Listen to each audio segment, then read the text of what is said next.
किसी गांव में एक आदमी रहता था। उसकी पत्नी मर गई थी। उसी गांव में एक औरत रहती थी जिसका पति मर गया था। उन दोनों के पास एक एक लड़की थी जो प्यार से रहती। एक दिन आदमी की लड़की जब उस औरत के घर आई तब महिला ने कहा कि मैं तुम्हारे पिता के साथ शादी करना चाहती हूँ। यदि मेरा विवाह हो जाएगा तब मैं तुमसे अधिक प्यार करूँगी। जब लड़की अपने घर आई तो उसने सारी बात अपने पिता को कह दी। पिता ने कहा क्या करूँ? विवाह से संतुष्टि भी होती है, दुख भी। उसने बेटी से कहा बेटी मेरे जादू वाले जूतों को लाओ और उसमें जल भर दो। यदि उनमें जल नहीं ठहरा तो मैं विवाह करूँगा। उस जूते में एक छेद था। डालते ही सारा जल नीचे गिर गया। शुभ वेला में शादी कर ली। पहले तो उस औरत ने लड़की को बहुत प्यार किया, लेकिन धीरे धीरे उसे दुख देने लगी और अपनी बेटी का पालन पोषण अच्छी तरह कर। धीरे धीरे उसकी बेटी कमजोर और करूप होने लगी। एक बार बहुत सर्दी पड़ बर्फ गिर रही थी। तब उस सौतेली माँ ने कागज का चोगा देकर लड़की को कहा जंगल से जाकर बेर ले आ।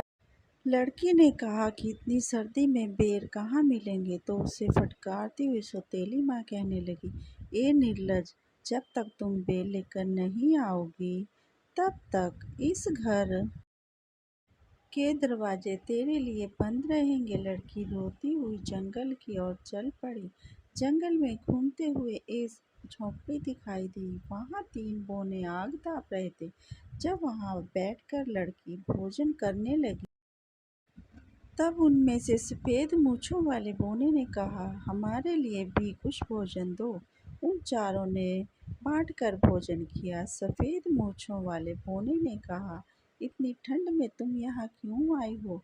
तब उस लड़की ने सारी बात बताई। बौने ने कहा, तुम झाड़ू लेकर झोंपड़ी साफ करो, हम तुम्हारे लिए बेर लेकर आएंगे।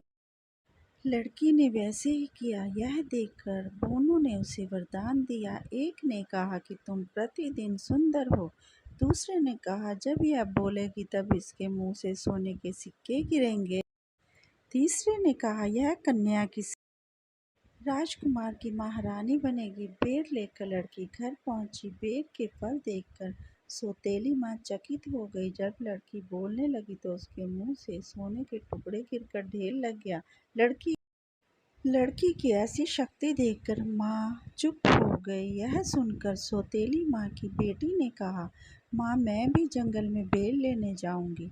जंगल में घूमती घूमती वह बौने की झोंपड़ी के पास पहुँच जहाँ बौने रहते थे। वह इच्छा अनुसार झोंपड़ी में जाकर मक्खन खाने लगी। सफ़ेद मूँछों वाले बौने ने मक्खन मांगा तो उसने कहा, मेरे पास मक्खन नहीं है। बौने ने कहा कि मेरी झोंपड़ी में झाड़ू लगा दो। तो लड़की बोली, क्या मैं तुम्हारी नौकर हूँ? ऐसा कह बेर लेने जंगल में घूमने लगी। तीनों बौनों ने उसे शाप दिया कि तू प्रतिदिन कुरूप होती जाए। दूसरे बौने ने कहा जब यह बोलेगी तो इसके मुंह से मेंढक निकलेंगे। तीसरे बौने ने कहा यह दुखी होकर मरेगी, कहीं भी उसे बेर नहीं मिले।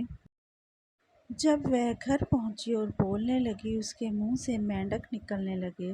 लड़की की यह हालत देखकर माँ बहुत दुखी हुई।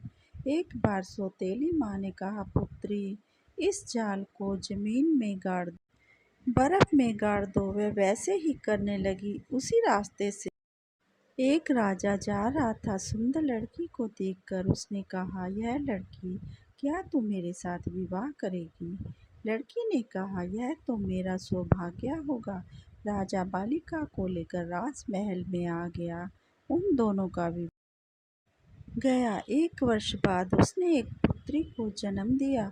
जब सौतेली माँ ने सुना कि वह कन्या महारानी बन चुकी है तब उसने जलन से अपनी लड़की के साथ राजभवन पहुँच तथा कहने लगी, हे पुत्री मुझसे सलाह किए बिना ही यहाँ आ गई।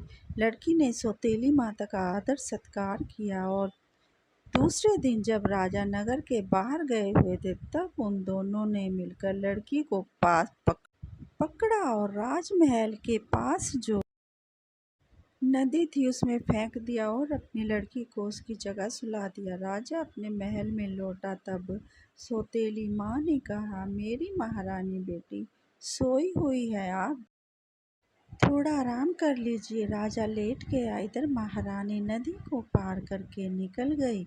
उसने सारी कहानी राजा को बताई। राजा ने क्रोध में आकर सौतेली माँ और उसकी बेटी को एक लकड़ी की पेटी में बंद करके पहाड़ की चोटी से नीचे गिराने का आदेश दिया। इसीलिए कहते हैं कि कोई किसी के लिए खड्डा खोदता है तो उसी में गिरता है। जैसी करनी वैसी भरनी।